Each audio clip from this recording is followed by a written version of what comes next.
context, what's the state of the sector? We're in a state of flux. There's a state of panic. We've got our participants that are angry, very anxious, worried about tomorrow. Because it was only back in 2025, the National Disability Service said that 48% of providers made a loss. There's still, 11,000, 12,000 people looking actively for SDA. The biggest misconceptions is that SDA is bricks and mortars. And SDA isn't bricks and mortar. In terms of obvious reform, having a support coordinator work for the same business that is the SIL company, that's got the person in the SIL, but they've got SDA, but it's not even an SDA house, like that blows my mind that that's even allowed. That feels like the wild, wild west still. Dad wasn't able to live with mum and the kids. They lost that connection, lost family, lost community because an organisation took the right time to understand what a participant's need was. And SDA actually brought a family back together. So the home is a foundation and it should be the launch pad for an amazing life for a participant. And I'd love to just add to that. I've got a love story to tell very briefly. We need to think through all of the options to get the best outcome for a participant. And the pressure is on the executive levels to make it work no matter what. I'm actually incredibly proud of what the NDIS is, what it can represent. It's the conversations like this. We have a huge opportunity here. There absolutely are challenges and stresses, and I very much honour the fear and the concerns out there, because we need to continue to tap into the good stories as well. Welcome to the Steadway NDIS Podcast. My name is Chris Hall, your host, and today I'm very honoured to have Jeremy Hope, who is the CEO of the SDA Alliance, on with me. Now, Jeremy is a fascinating man because he wears many hats, but today he'll be joining us in his capacity as the CEO of the SDA Alliance. Now, outside of that leadership role, Jeremy takes on various leadership positions, including being the president of People with Disability Australia, also the New South Wales representative on the NDIS Reform Advisory Committee, and also a member of the Disability Council New South Wales. So today we're going to tap into Jeremy's rich, broad sector experience, especially in SDA, his work in governance, policy involvement, and last but not least, lived experience. So Jeremy, welcome to the podcast. I'm really looking forward to this conversation. Yeah, thank you, Chris. Lovely introduction, very kind, and likewise, looking forward to the conversation. Thank you so much. Okay, well, let's go into it. So look, Jeremy, you bring together that rich experience with a combination of lived experience, executive leadership, governance and policy framework, as well as a specialism in SDA. I guess, speaking personally and also with your SDA Alliance hat on, what would you describe as the current state of the disability sector in Australia? Noting that we're recording this in June 2026 and there's the price guides about to come out and lots of announcements and the recent budget. There's a lot of context. What's the state of the sector? Yeah, look, I think we're in a state of flux. There's a state of panic and not just and a state of anxiety. And I think the difficulty is we've got our participants that are angry, very anxious, worried about tomorrow, but as providers, we also have similar concerns. We've been running on an empty tank for some of us 5 years or so with price guide concerns. We're already running very lean and very thin, and then wondering, what do we do next? So what is this reform going to do to my business? Am I needing to change staff? Am I going to need to change and remap elements? And I'm also seeing a lot of consolidations. We're seeing business closures. We're seeing people choose not to renew memberships of peak bodies and things like that because they're conserving costs and going, what do I do next? And I want to make sure there's something on for tomorrow. Yeah, agreed. And it kind of relies on having a strategic response. As a business owner, as an executive, you've got to have a response to that, because it was only back in 2025 that the National Disability Service said that 48% of providers made a loss. So, every individual business needs to have an answer to that. We've got our own strategic framework to respond to that in terms of how we basically build building blocks that can scale. That's a key thing. And yeah, I think it really is. the pressure is on to basically on the executive levels to make it work no matter what. Because I think that what doesn't work in business, is to kind of sit back and blame the situation and go, oh my God, I wish it was different, or I can't believe the government's done this or not done that. Like you need to kind of roll with the punches, right? That's probably another phrase I'll throw in the ring there, like literally rolling with the punches as they come. Yeah, you definitely do, and I think the do nothing and wait and see doesn't work.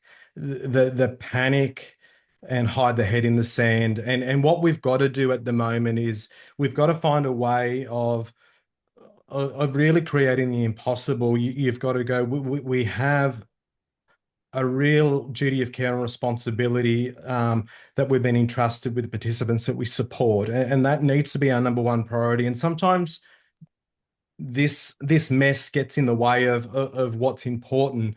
But we also need to go, how do we link in and understand what government's trying to do? And I think we often forget that. And so we might not agree with the significant reforms or the drastic nature of reform, but a lot of us will understand that what's happening at the moment in the marketplace isn't working. So what I encourage a lot of my members to do, and what I encourage a lot of families and other business advocates, is we actually need to sit down and have solutions and have strategies. And so what are we going to take to government? What are we going to take to our boards?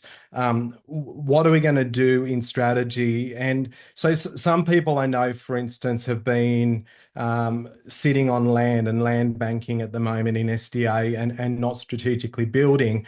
Like I've been saying, for instance, going rather than land bank, why don't we build in areas that we know there's guaranteed demand? Why aren't we focusing on participants that fit in that category that whether we agree or not, the government will fund? And so why aren't we focusing business on areas that are nearly safe? And if we read between the lines of bringing back the NDIS to its original intent, or if we're looking at areas around the reform, talking about supporting our most vulnerable and those with the most significant needs, whether I agree with the language government uses, they are talking about working with vulnerable participants who need supports, and even the most ruthless government shouldn't turn those taps off. And so that's where I've been focusing a lot, is how do we make sure that we're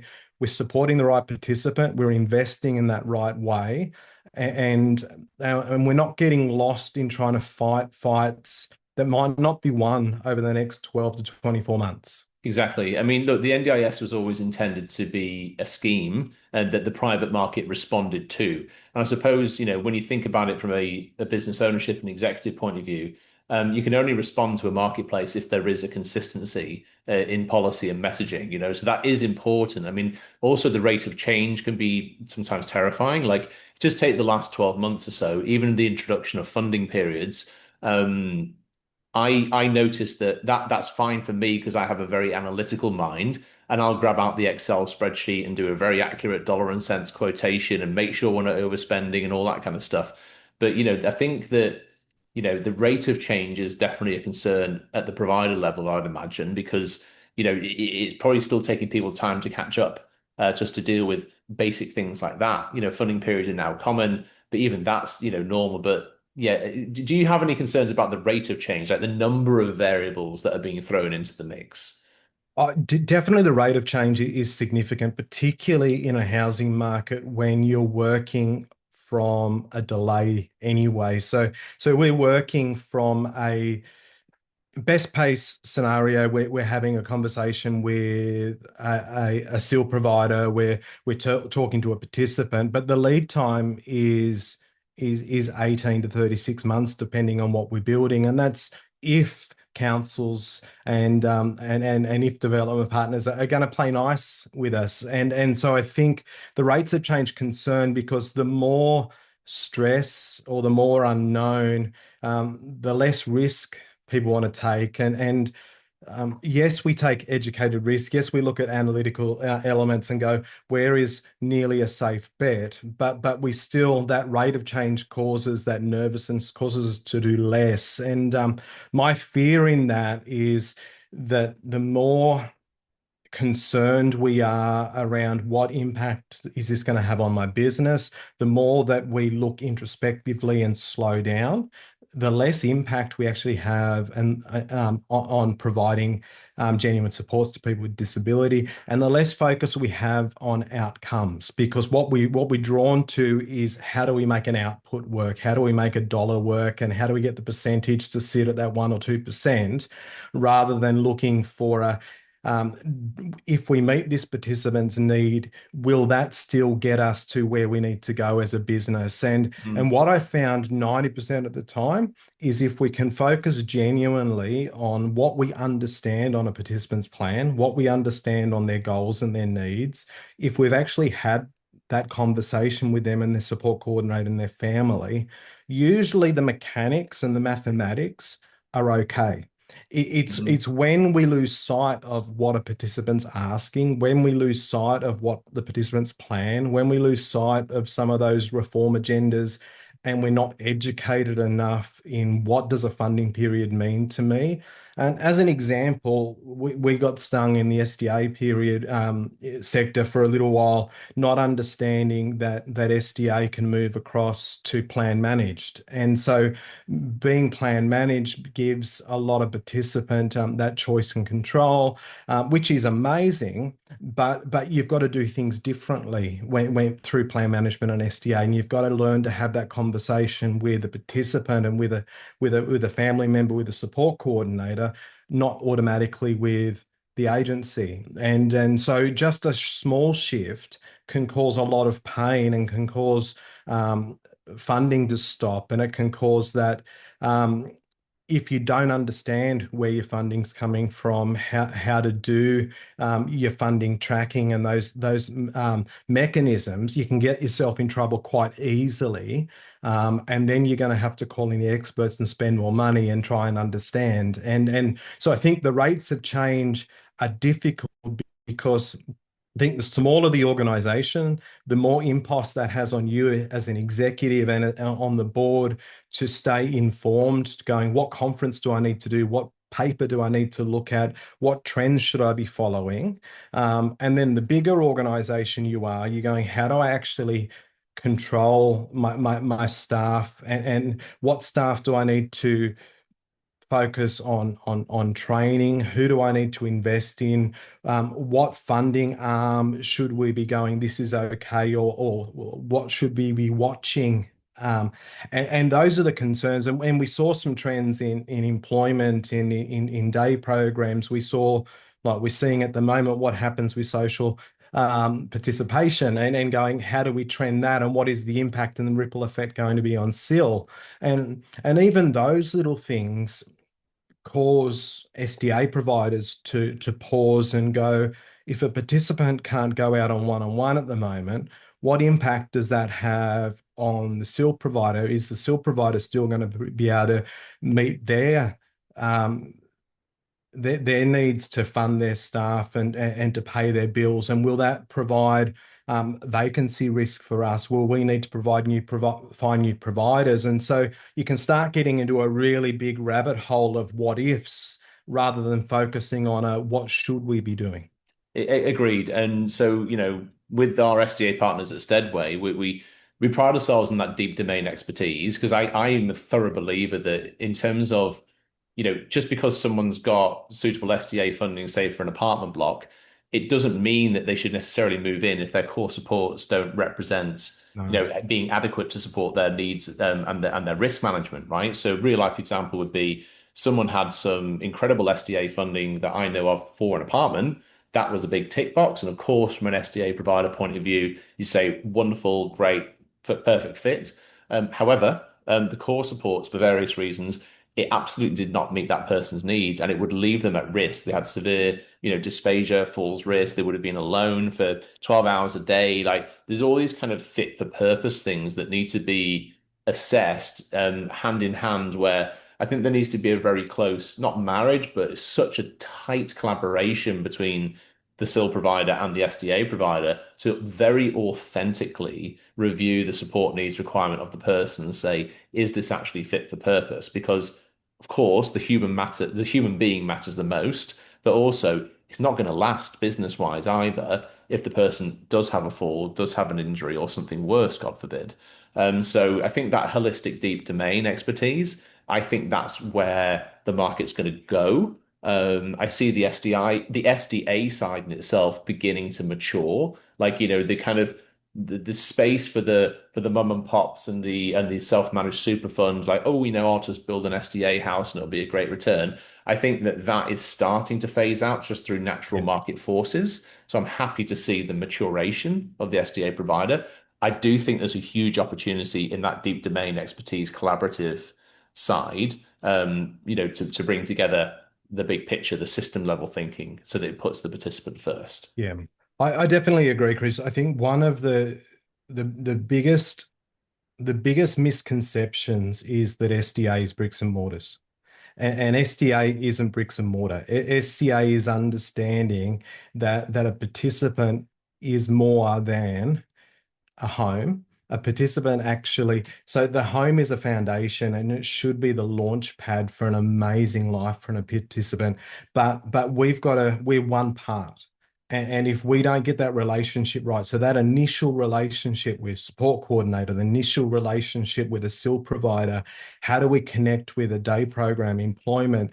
If we don't get those connections right, we're set up for failure. And I remember going back into my SEAL days and the magic roster of care where you're looking for that magic complex participant, the participant that doesn't really fit anywhere with a little bit of money, and then who's going to be that right cream in the middle to make this perfect roster of care and get this balance right so we can support our staff and make sure we get the return. We can't do business like that. And what we've learned, I think, predominantly over the last 2 or 3 years, is that if we actually understand the person, if we understand what that individual's needs are, if we actually look at compatibility, not as a tick sheet to go who's going to fill an empty bed, but who will actually make an incredible roommate, who will enrich this home, who will make sure that when we find a partner for this individual, whether it is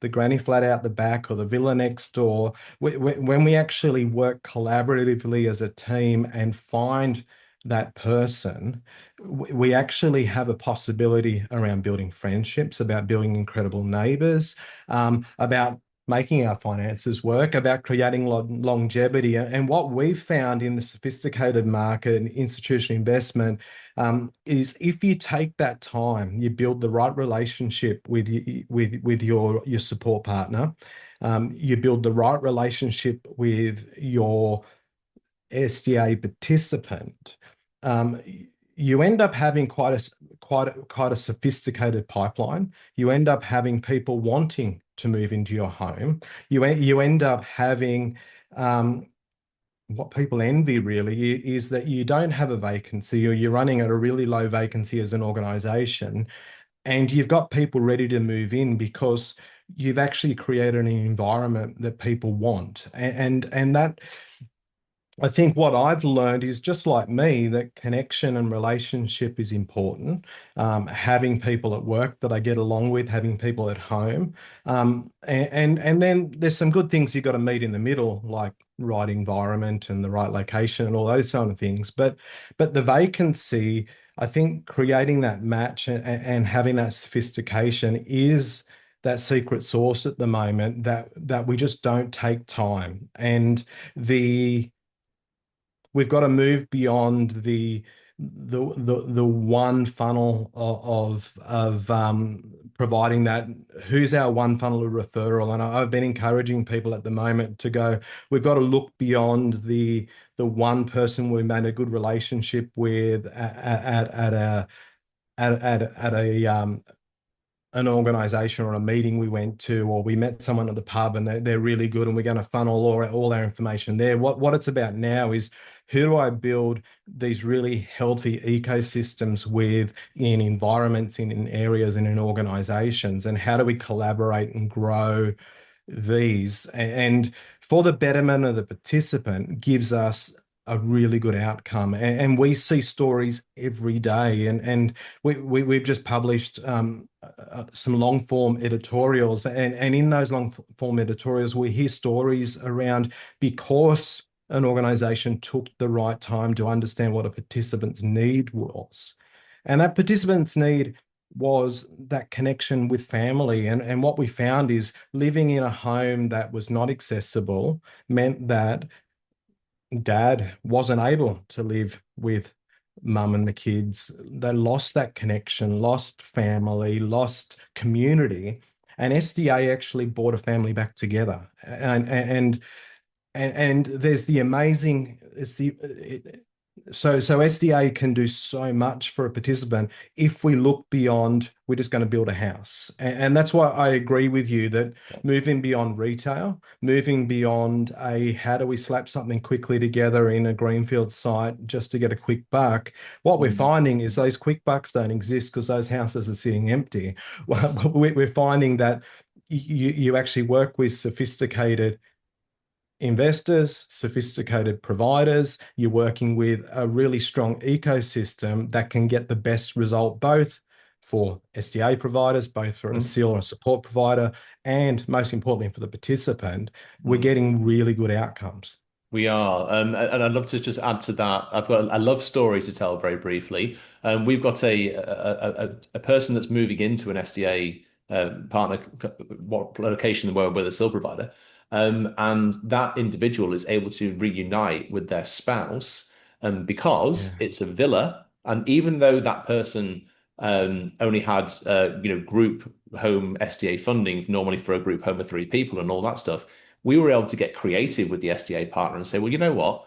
Why doesn't the other spouse, who's not a participant in the NDIS, why don't they look at contributing $250 a week in rent? And then that topped it Yeah. up and it went onto a common lease agreement, and it worked because it was the same as, the next category up in terms of single occupancy funding. And I think that, again, that expertise around creative ways that can be done doesn't always work. It has to be typically a two-bedroom apartment or a two-bedroom villa or things like that. But there are creative ways to get across the line, aren't there? Where you can, again, it's beautiful, reuniting husband and wife, quite literally, and I love that. Yeah, you're exactly right. And I think sometimes we get so tunnel vision around what we should be doing.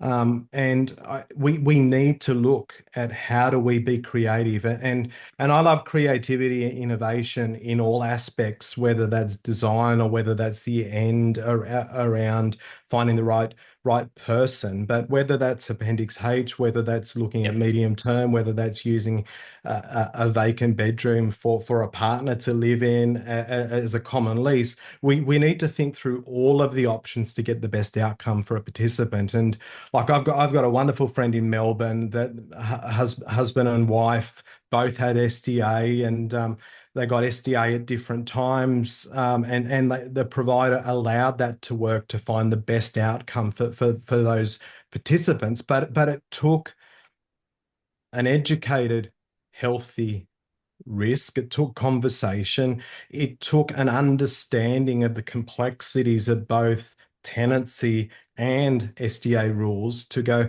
how do we make this work? And often we just have sort of just a head level understanding without actually taking the time to deeply understand what could be. And I think often reform, panic, dollars in the bank limit our want for innovation or finding the right outcome.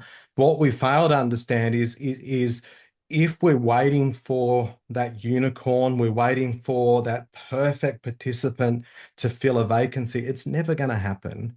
And what we've got to do is is start thinking differently. And I know that valuers and banks, investors, SDA providers, what they're doing now, in the early days, you used to apply for a loan and going, we have to find 3-person high physical supports or nothing's going to work. And there's a little bit more sophistication now around how do we work around finding hybrid combinations? How do we work on let's be realistic with our investment and with our valuation and understand that a return might be getting 3 fully accessible participants in. And if we happen to get a high physical support and if we happen to get a blend, well, fully asked, we get a bit more return and that's okay. But ultimately what we're doing is how do we reduce our risk portfolio and make and understand that we can still get good outcomes for people. And we forget that there's still what 11,000, 12,000 people looking actively for SDA. We're not limited by choice. We're limited by the opportunities we're providing and the conversations that we're having with people. I really want to tap into that because on the previous episode of the podcast, we had Greg Barry from SDA Services on, and we talked about that untapped usage of people with SDA already. So, when you say there's 11,000 people looking, that could be a variety of scenarios. It could be that the people are looking. There also can be a chunk of the market where they've got SDA in the plan, but they may be at home or in a classic SIL house typically. I know that there's lots of reasons for that. There can be a lack of knowledge on how SDA can be used. Sometimes, I'm sorry to say it out loud, but there can be conflicts of interest. It can be that, in terms of obvious reform, having a support coordinator work for the same business that is the SIL company that's got the person in the SIL, but they've got SDA, but it's not even an SDA house.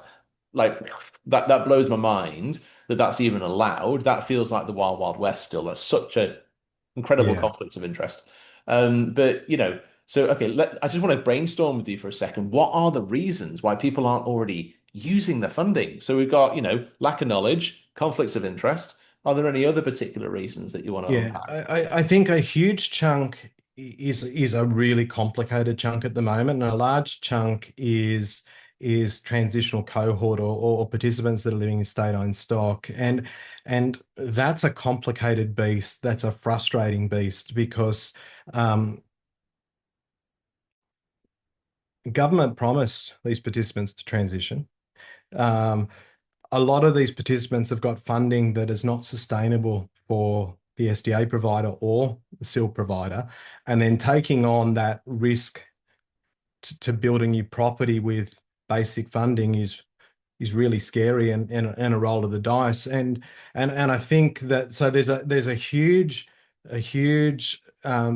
cohort of participants that if we're able to have an honest conversation with government and we could sit at the table and go, let's stop all the silliness. Let's stop the annual reviews, the wastage of occupational therapy and funding assessments and all of those things, and just look at the long-term value add of what does this person deserve from an ethical standpoint? What does this person deserve from a human rights perspective? And then going, if we stopped having to do an allied health assessment every year, if we stopped having to do X, Y, and Zs, if we actually build a fit for purpose home that helps reduce complex behaviors, which helps meet a person's needs. So we could reduce staffing ratios because we had the right lifts and hoists and all those kind of things. We would actually save money. And there's modeling to save tens of thousands of dollars in support, tens of thousands of dollars in other areas. And I think we need the government to be bold and have some of those bold conversations, because even if we said to the market, can we just build 3-person shared improved livability as a basic, and then whoever doesn't fit that category, let's put in housing assessments for the rest. That gives a guarantee for support providers and for SDA providers for the next 5 to 10 years to build property. I think we've got an issue with state government and federal government and that cohort. I think gatekeeping is huge, and I think gatekeeping, there's some deliberate gatekeeping. Gatekeeping, there's a how do we uncouple a really complex model of a not-for-profit that's got huge assets in housing that's not suitable, but we don't know what to do next? And how do we actually uncouple housing and participants and actually use them as two different conversations? Because we shouldn't be holding a participant hostage because we don't know what to do with an asset. So I think that's a conversation we've got to have. And they're happening now with really sophisticated support providers at the moment, and companies that want to transition and want to try innovation. There's amazing things happening. And I think fear stops that. The unknown, and I think the unknown is several layers. I do think that we've got participants living in houses where their support provider doesn't understand their funding properly. I think that we definitely have, talking about Greg Battery's work, and we definitely have a lot of participants and a lot of families and advocates that don't understand how to navigate STA and don't understand what the other side is. We've got participants in hospitals and nursing homes, and I think if we bundle participants in hospitals, nursing homes, and those that are living at mum and dad's with the right funding, I honestly feel that if we add the ability to transport participants into a good new build SDA in the right location with the right amenities, with the right supports for that participant, and show them what's on the other side, I don't think we would have a vacancy issue. I think that people aren't aware what's in that front door. And once you understand that my needs are going to be met, staff can actually get out of the way, that I can truly live with agency and with independence for the first time. And I don't think we've afforded them the opportunity. And I think that there's three levels of responsibility. I think one level is that how do we help with self-education? So how do we help families and individuals? And government websites are confusing, they're convoluted, the easy read really doesn't make sense. So how do we actually help from and then two, from an advocacy perspective, how do agencies know who's looking? How do families know what agencies to go to for support? And at the moment, that's a toss of a coin. And then thirdly, what do we need to do as providers to actually advertise and demonstrate what we've got? And I don't think social media cuts the mustard. I don't think putting things on LinkedIn and showing other providers what we've got is really going to meet the need of those participants wanting to move out. What we've got to do is look beyond the norms, look beyond the easy fix is to go to SIL providers and go to support coordinators and go, I've got a house, can you fill a vacancy? What really needs to happen is you need to build a relationship with the families and with the participants and go, how can I meet your need? And those are the different community conversations that we've got to have. And for me, and those don't happen at expos. Those don't happen in busy places. Those happen sometimes by accident in hospitals, sometimes by accident in nursing homes. But what we've got to do is, what is true innovation in meeting the participant where they're at? So how do we respectfully get into someone's home and have that conversation around what housing is? So how do we use Housing Hub differently? How do we use innovation? How do we tell storytelling? How do we really utilize marketing, not for our sake, but for a participant's sake, to show life can be better if you trust me and take a risk? And I think what we've got to do is unbundle some of the mess that's in the marketplace at the moment, because the marketplace is muddy. The marketplace has some unethical providers, has some people that are after heavy returns, but the good chunk of people actually want to provide good supports, good service, and good outcomes for people with disability. And if you get that right, you might turn a profit. You get that right, you're going to pay the mortgage off, and you might be able to do something different. But not everyone's here to make a big buck and buy those Ferraris like people think. We're actually here, most people, because we want to see humanity in a better place. We actually want to see people with disability have an opportunity. And like, I've spent the majority of my career working with people in state government homes that are the best that was available for them at the time. but that was 30 years ago. And we really, for the most part, haven't shifted our thinking, our ways of working, our design, and our modeling is still what I was doing when I was in my early 20s. And what I want to see is, how do we do that creative thinking around getting a husband and wife together? How do we get friends to live together? How do we get Appendix H really working? Why are we not having conversations at grade 12 and at uni with people with disability and saying, hey, do you want to live with your roommates? And how do we have conversations when people meet their loved ones and going, people with disability have relationships, they get married, but we don't think about that still. None of our modeling, all of our modeling is single room, single funded.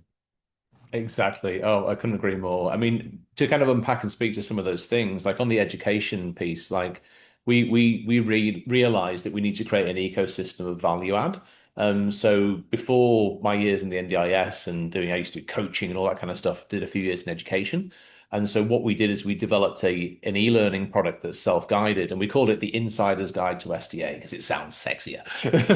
And it basically is an e-learning where you can self-guide and say, show me about apartment living, show me about Appendix H, show me about shared housing. And it's literally an animated video with captions. It's accessible and it's available for free on the Steadway website. And it genuinely means that if someone is the family member, the participant, you could be in a different home right now, in a still house, you could be in hospital and you've had a catastrophic event and you've got this thing called the NDIS for the first time and this thing called SDA. Either way, that insider's guide helps educate people in a self-guided Yeah. manner so that they are empowered, right? So that's one thing we've done. The other thing we did is that we recognize that there's a huge, for want of a better word, pipeline of participants that should have SDA, and they need to get a quick assessment of whether or not they're eligible. So we created, our own variation of the SDA availability checker. It's nice and easy. We've kept it simple on purpose so that you can do 10 initial questions and it will give you a low, medium, high ranking. And we did that so that people can get a bit of a quick feedback to understand, is it worth my time as a participant to spend, say, $6,000 on an SDA report, to go for a functional capacity assessment, to go for a change of circumstance? Because I think the broader community doesn't always understand that it must be extreme functional impairments. Yeah. That's the key bit in order to get it. And then I guess the final thing I'd say is that, you said there's often fear. Like I've got a real life case where we had a very productive multidisciplinary team meeting with the coordinator, speech pathologist, OT, psychologist, and ourselves for an existing client of ours. And we'd all put in our support letters and FCAs and all that stuff. Um, and we were going for SDA funding, but the problem was we had people singing different hymn sheets, right? And we had one person going for just SIL only because they felt fearful that they wouldn't get it, right? But actually, our support letter demonstrated 2 years of history. We were like, oh, no, no, no, no. This absolutely is extreme functional impairment and it's Yeah. dangerous if we don't go for it. Now, of course, we came back and we had a multidisciplinary team meeting again. And I called out the elephant in the room and I said, wait a minute. We're like, the donkey that pulls in two different directions. You're like, well, which way are you going? Like, you gotta kind of, it's not collusion. It's about a genuine discussion to go like, Yeah. wait a minute, we shouldn't be fearful. We should absolutely state what's going on for that person and go for it. Because actually, ironically, probably the reason it was rejected is because there wasn't an alignment. So do you see that ever in terms of like, that kind of Oh, pattern of not going yeah. for it? Mm, Always. And I think that people, and I think if we go back to some of the things we talked about at the start of what's wrong at the moment, I think with anxiety and with fear, becomes hesitancy. And that's where, so if I look at me, I've been asking for home modifications for 3 years. I was in hospital when I got home modification request and when I accepted NDIS. I then was in hospital for 2 years because I couldn't access my house, and in 2 months, sorry, because I couldn't access my house. And then my mods finally got accepted after 3 rounds of ART. But I looked back And I looked back at my story, and I could see in my story that my OTs weren't saying the same story as my advocates, as me, that and there wasn't consistency. And then I thought, I've worked in the sector for 30 years. I've got a daughter with a disability. I've got a disability. I got things wrong, which cost me months in hospital that I didn't get the supports that I need. And then I thought, yes, it happens all the time. And we often go, who can fight the quickest for the participants singularly, rather than actually sitting together first. And I often hear, I'm not getting paid to support this participant, or I'm not helping there, or there's not enough money here. And I agree with a lot of that advocacy often doesn't exist in this sector properly. But what we've got to do is, how do we actually sit together and come up with at a case conference and have the conversation first, and without a participant wasting money, without a participant outlaying all of this investment, but yes, also undercooking themselves and going, like, some people think, oh, I only deserve to live with three people shared, or I have to live with mum and dad the rest of my life. And a lot of that is fear or unknown. Or it could be that we haven't got tested capacity. And like, I'm doing some things with my daughter at the moment. My daughter has said to me, Dad, I don't want to move out for 10 years. And so she wants to move out in her early 30s. And so I don't go to the NDIS this year and go, just roll over a plan. I go to the NDIS and I go and work with the OT and work on functional assessments. And I go, how do we do skill building over the next 2 years now to help with independence? How do we help with cooking? How do we help with community access? How do we help with other elements of life skills, so that we can, over the next 10 years, scaffold and tell these stories? And a lot of participants and families and SIL organizations aren't taught those simple tools of how to tell a story, how to scaffold, how to build on skills a participant has. Unfortunately, I don't think people have actually paused long enough and actually asked the participant and their family what their goal and outcome is. And so if a participant wants to live in a SIL arrangement with SDA funding, and they're happy to live with a few people, but they need these parameters. And for argument's sake, they might happy to live with one other person, but I need there to be separation. I want my own ensuite, and I want somewhere for mum and dad to visit. So can there be a separate lounge room?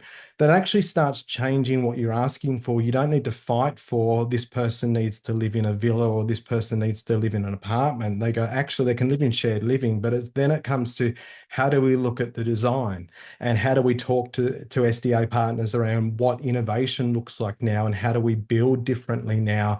And I think that we're not doing a lot of those things. What we're doing at the moment as a sector is we go, what's getting approved? And so we're hearing rhetoric in either the NDIS reform, or we hear it in the new policies at the moment. We go, everything has to be three-person shared. And then we go, people don't want to live in three-person shared. And so we get three-person shared outcomes. Then we might get a mismatch, like you said at the start, where people get mismatched SIL and SDA funding, and then that still doesn't meet their expectation. And we go, we've got to start again. And what we're doing at the moment is helping participants go, how do we have a solution now?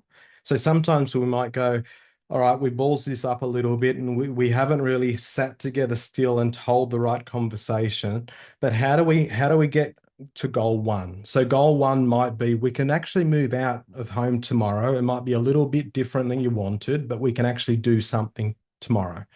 And so let's make that happen. And maybe let's look at 5 houses around where mum and dad lives, and see if we can meet that need. And then let's work with these 4 people, and let's see if we can tell the story so we can meet your need over the next 12 months. And let's do that story. And then we've actually helped mum and dad. We've met partially the need of the participant. We're actually getting a good outcome for the SDA and the SIL provider. And we're still journeying with the participant to get a good outcome. And often what we do is we say no. or we say it doesn't match or it doesn't fit. And innovation means looking for various solutions, whether that's design, whether it's different support ratios. But we also shouldn't go goals are static. We shouldn't say that we've met a participant's goal because we've moved them into a house. A participant might be happy with us for 2 or 3 years, and they might have actually excelled. They might not need as much support now and go somewhere different. And so we've got to be working on those things as well as what happens next. And so I think that there's lots of things we should be doing, but all of that includes us talking together more. All of it includes providing more information. All of it includes telling better stories. And no, it's not colluding. It's having conversations. It's being honest. It's being raw, and it's teaching the client that a little bit of vulnerability is okay, and sharing with them through storytelling, sharing with them through things that you might have in your website and resources, sharing with them with storybooks that we might have published, and going, other people have journeyed here before and it's okay. And other people have failed before and it's okay.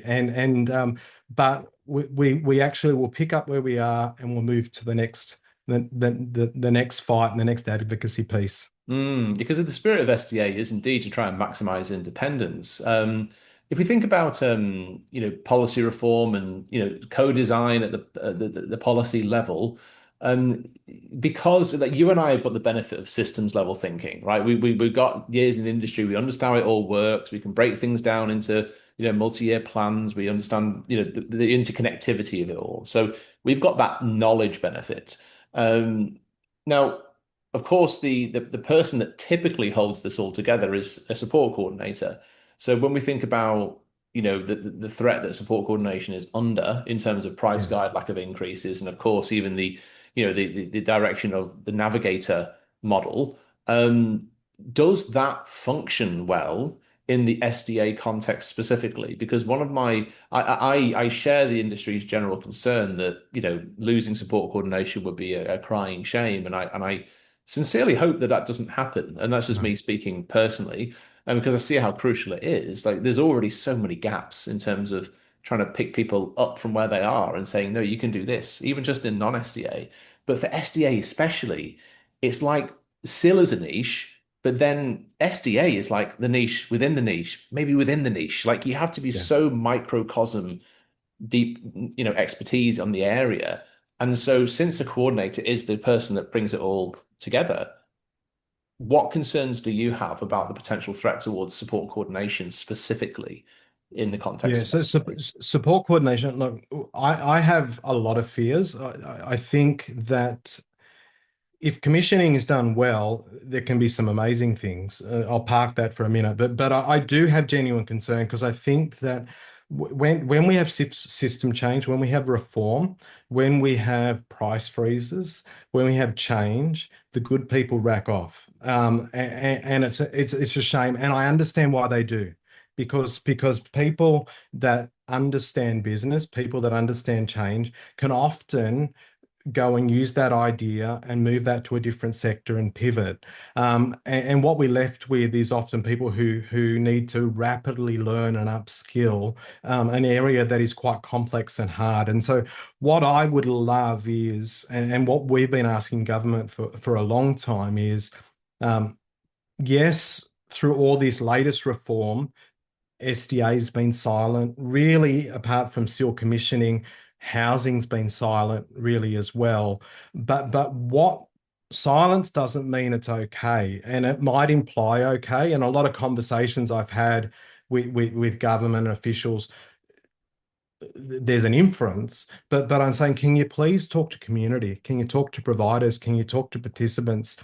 Because we actually need that assurity, because what we need is, if a support coordinator individually, independently, or as an organization has invested their career to be an SME in housing, we need them in the sector. They're an important and a valuable part that without them and their knowledge, we are actually in significant threat and concern around making participants, helping participants through a really complex web of understanding how do I navigate housing. And so I think what we need to do at all costs is protect knowledge. And one of the ways to do that wouldn't be to freeze prices. The logical thing would be to how do you actually reward people that have that expertise? And so I wish that would have happened. But at the moment, what I hope will happen is we'll start seeing some market signals. And if we don't, it's what I'll be advocating, that there's a few things that we need to do is we need support coordinators and we need SIL providers to know we need them. We need government to signal to market that it's okay and that it's safe and that it's invested here. And we need them to do that for a few ways because they're the people that are with our participants every day. They're the ones navigating to a housing option. They're the ones that provide the linkage to your organization, to my members' organizations, to their potential new home. And without that linkage, we're not going to fill those 11,000 vacancies. We're not going to continue to grow. The market won't want to invest and to build, and we'll have capital withdraw. And so we need that assurity. What we need is if we're going down a navigator role, if we're going down a commissioning role, I hope that we do it in a way that doesn't penalize the SMEs that might be niche and small, because we shouldn't punish small providers and others. What we don't want is another large government organisation. What we want is SMEs on the ground that can reach participants. And what the amazing thing that support coordinators can do at the moment is that they can meet someone in a person's home, they can meet someone at a coffee shop, they can go to a home and help do a viewing, they can build relationships with and be part of that ecosystem. And if we create that as a centralized beast, we actually lose relationship, and relationships key in the housing sector. It is, and I'm going to throw one more holistic thing into the mix there. You've got, the idea of the ICANN tool and the movement away from allied health and functional capacity assessments and all that stuff. Terrifying, in my opinion, Mhm. because a questionnaire does not go into meeting the person in the community. No, You not can't be at all. sitting behind a computer and do that, right? So, what's your perspective on, that in terms of if it goes in the direction of ICANN and centralized assessments and not meeting someone in the community, not seeing how they transfer from the bed to the toilet and all that stuff that an OT typically does, what's the implication again for SDA specifically? Because I feel like it'd be a huge gap of actual functional Yeah. communication. Yeah, I think that that's a misunderstood area at the moment. I think that there's an assumption that extreme functional capacity will just get sort of found in a box somewhere, and just because you might remove disability type doesn't mean you actually remove the need to be able to tell a story, to understand a person's need and understand a person's function. And yes, we've been sort of educated to talk on what our worst day is, but I have a fear, particularly people with intellectual disabilities, particularly people with psychosocial disabilities and autism, who are very good at masking, who are very good at mirroring behavior. If they're just asked yes, no questions, if they're just asked to rate things out of 5, if they're just asked to talk about yesterday, you're not going to get a true picture of who that person is. And I reflect back, I've got a 21-year-old daughter with autism, psychosocial disabilities. Um, I look at her, if she's punched through and got a ticker box and numbers, um, that won't tell her story. It doesn't talk about tomorrow. It doesn't talk about what life was 5 years ago. It won't talk about life when she potentially has mental health concern, it doesn't talk about when mum and dad jump in and provide extra supports, what she's capable of. And I think we lose all the nuance. The other thing is it doesn't talk about disabilities like mine. I've got a neurological disability, got a progressive disability. And so an ICANN is a point in history. It's not what my disability will look like in 6 months, in 2 years. Then I look at my home mods as an example. My home mods were done at a point in time of what I am today. And so what I am today is with support, I can walk up two stairs, which means that my family need to be home or I need a support worker to enter my own home. And I can't do that in 2 years. And the NDIS solution was that in 2 years' time, when you can't do that, apply for a change of circumstances and then ask for a ramp or a lift. Now, crazy, and the fact that it took 3 years for a modification, crazy again. So potentially end up in a hospital situation to get a need. But what we don't have is if we removed the functional capacity assessment, we removed the OT, my neurologist, we removed my physio telling a story about who I am, I wouldn't have got $60,000 worth of home mods, let alone a SEAL package or an SDA package that was there for me, and I wouldn't have got the housing outcome. And what we lose, particularly for those that sort of either can't tell their story, that fears me the most because they're totally reliant on someone else's perspective on who they are. And that you can't tell a story on a piece of paper. You can't tell a story on someone else's opinion. You can't tell a story on an interview if a person with autism is suddenly without words. And I think that we miss that. And so we we we've talked often that if we have to go down a standardized assessment, if we need to understand that, because yes, delegates make some really bizarre decisions around one person doesn't get a housing assessment, one person gets $1 million, like, and we get everything in between. Like, so there needs to be consistency, but consistency with humanity. And I think that we forget those elements. And what we need is even if there was a little bit of structure, a little bit of understanding, but we cannot take the expertise. We've got university professionals that have dedicated 5, 6 years of their life at university. They practice and hone their trade. Like a lot of my OTs have been in the business 10, 20, 30 years. They're SMEs in housing and they know their stuff, and they're the people writing the reports and telling the story and helping understand why we need a particular toilet, a particular shower, and a particular design for this person. Now, you can't get that on assessment. No offense, you can't get that on a new grad. A new grad can't tell that story. You can't get that through an ICANN assessment that someone's trained someone in an assessment process. You actually need a professional to tell a clinical story, and we will never remove that need for clinical governance, clinical oversight, and actually having allied health input. Because if we remove that, you can't actually tell the nuance and the true story of what disability and what functional capacity is for an individual. And what we forget, we're not robots. We're not a Medicare number or an NDIS number. We're humans with a need. And without actually understanding who I am, I lose the possibility of being a husband, of being a dad, of being able to work, of being able to contribute and give back to society. Without the NDIS, I'm in hospital. Now, that's a horrible outcome for me, horrible outcome for my family. And if we replicate that hundreds of thousands of times over. That's what worries me when we start to try and get computers to do stories for us, when we start to try and dehumanize an assessment.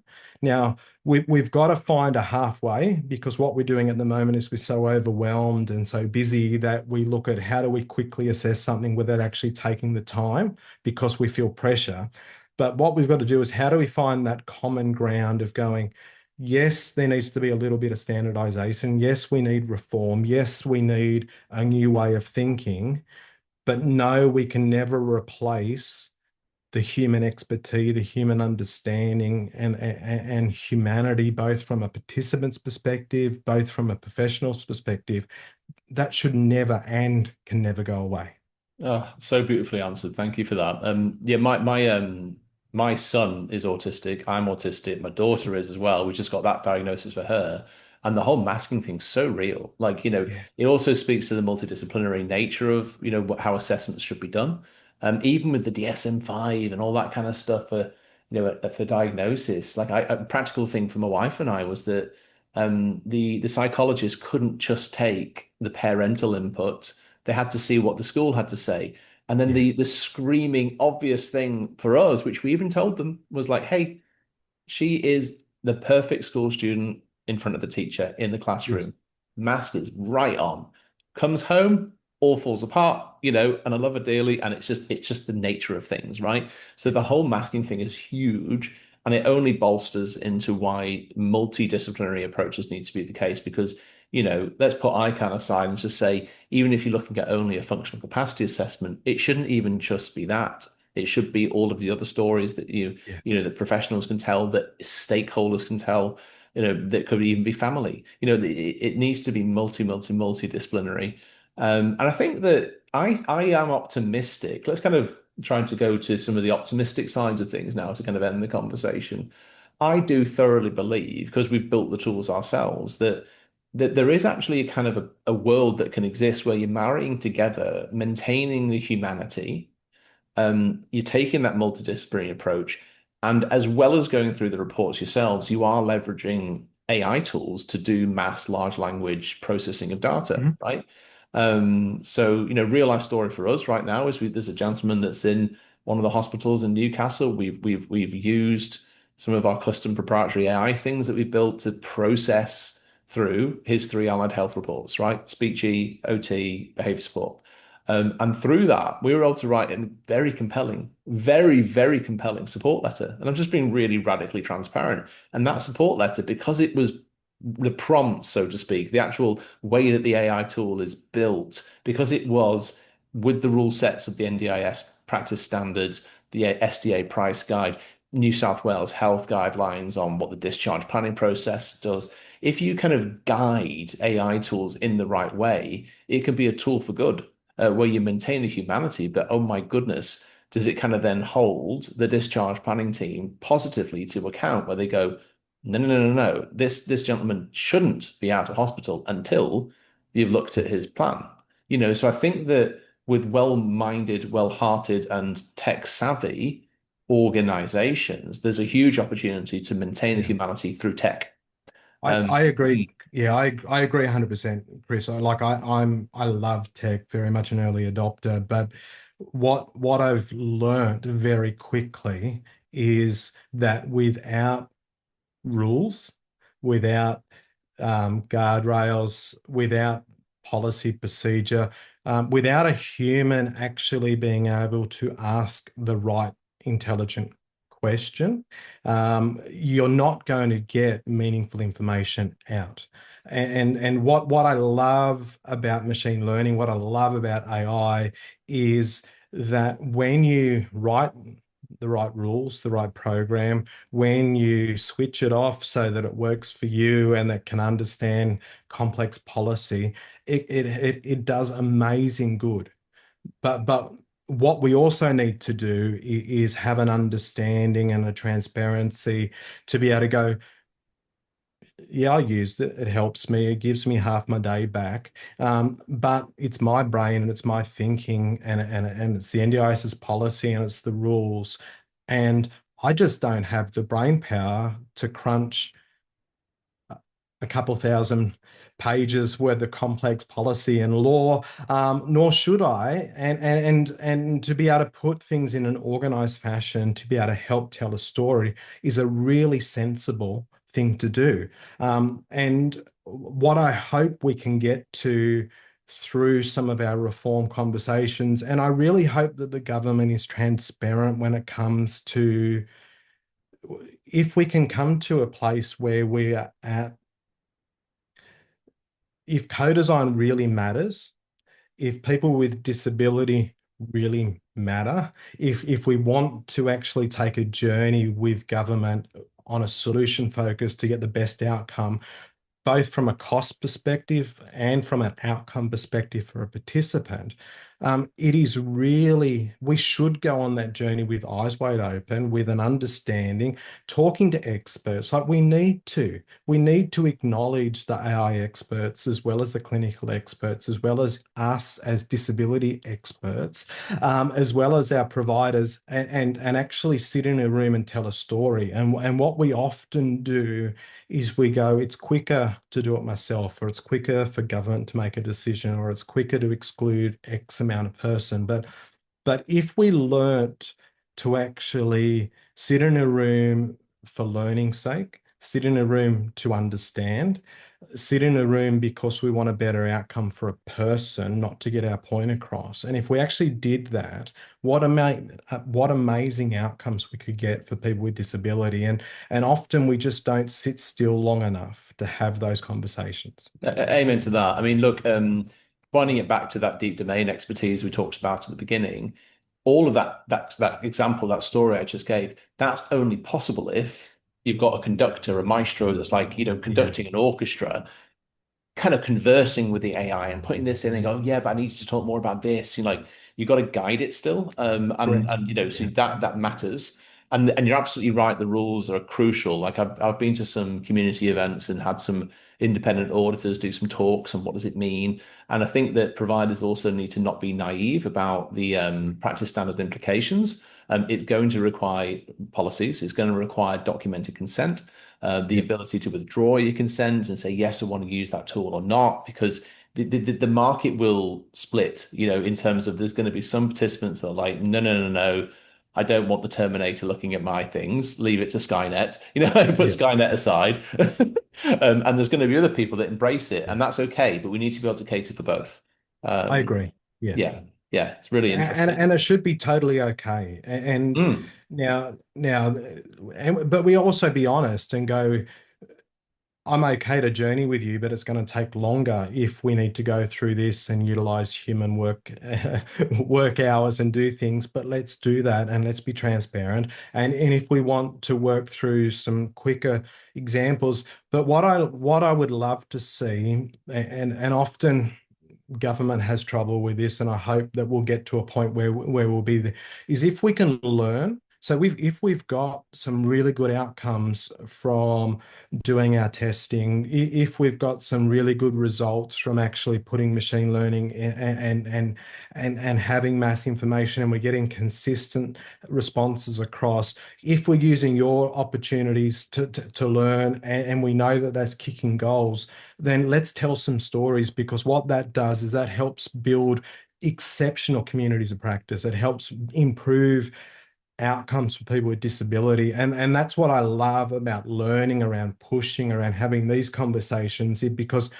it we often, particularly when money's tight, particularly when reform is on, the first thing that goes is innovation. But the one thing that can save us in this space is innovation, is actually thinking outside the square, is refusing to stop looking for solutions. And that's what we've got to do at the moment. I agree. That's where the optimism lies. And I fully respect that, the hat that you wear being the CEO of SDA Alliance, of course, is a peak body, right? So you have to marry together the two worlds of industry concern and co-design at the policy level with government. That's the role of a peak body.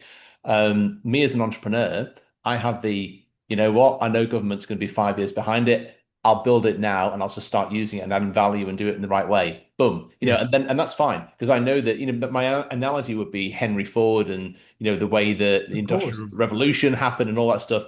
Commercial innovation, I think, should spearhead the way the industry goes. And then we learn from the things that work, and then of course, if there needs to be regulations put in place or, standardized things and whatever else, that's what happens. So my kind of passion is just to keep on charging on, and adding these types of values and of course sharing it with the community.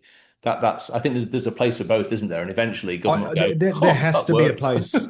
There has to be a place for both. And I Yeah. think without your entrepreneurism and without your future casting, we've got nothing for government to grab hold of. And yes, they might be a bit slow, and yes, they might want to put some guardrails there.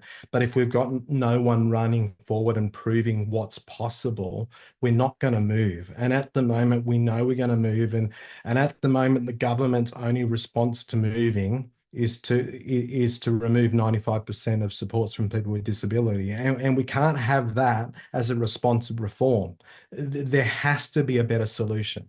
And the solution will be, and I'm an NDIS participant, my daughter is, the solution will be we're going to have to trim off the edges somewhere, and we're going to lose the fat, and some things are going to change. But what we've got to do is go, how do we do that without taking some of the most valuable aspects of someone's life away? And what I think of is go, my daughter leaves the house twice a week.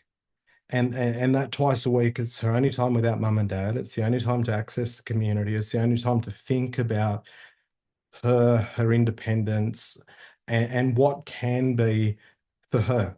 And I'm going, why take that away? There's so many other things we can do around getting fat out of systems, making us more efficient as an NDIS ecosystem.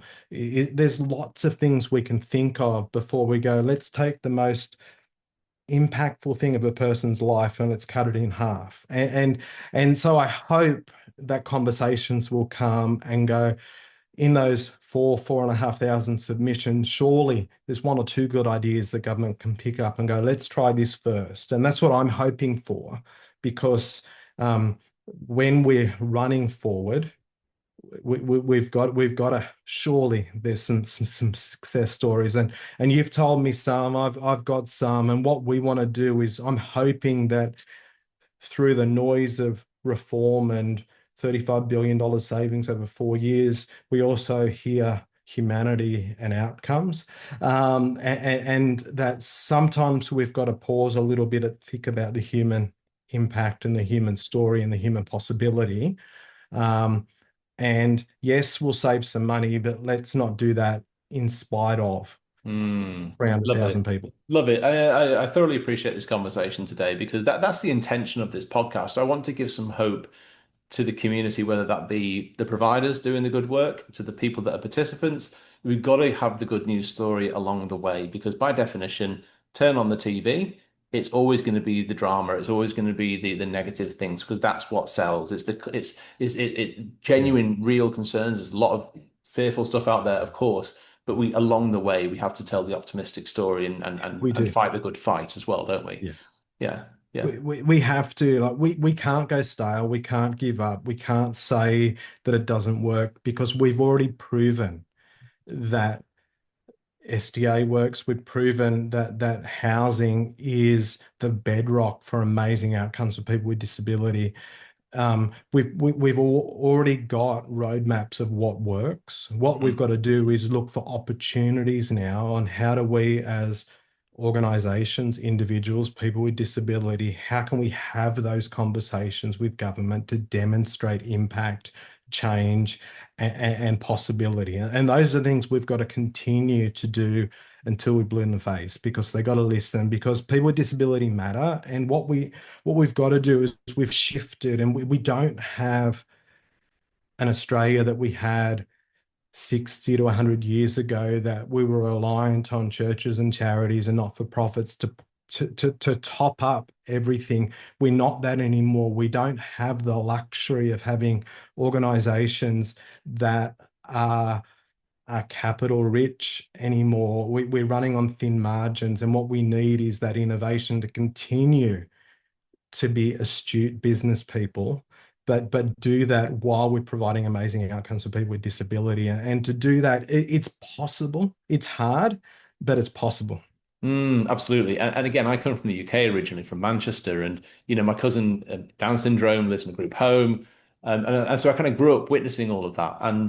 And what I can tell you, comparative to the UK, that is still reliant on probably the Australia of the 50s and the 60s, in terms of, oh, sorry, there's nothing there. You have to apply for a grant with the local charity XYZ. So I'm actually incredibly proud of what the Yes. NDIS is. how it's, what it can represent. Likewise. Yeah. It's the conversations like this. It really is. Like we have a huge opportunity here. There absolutely are challenges and stresses, and I very much honor the fear and the concerns out there because it's real. Yeah, we need to continue to tap into the good stories as well. So, Jeremy Hope, yeah, CEO of SDA Alliance, thank you, sir. This has been a very, very, very productive conversation and very inspirational for me. So I appreciate your Oh, insights.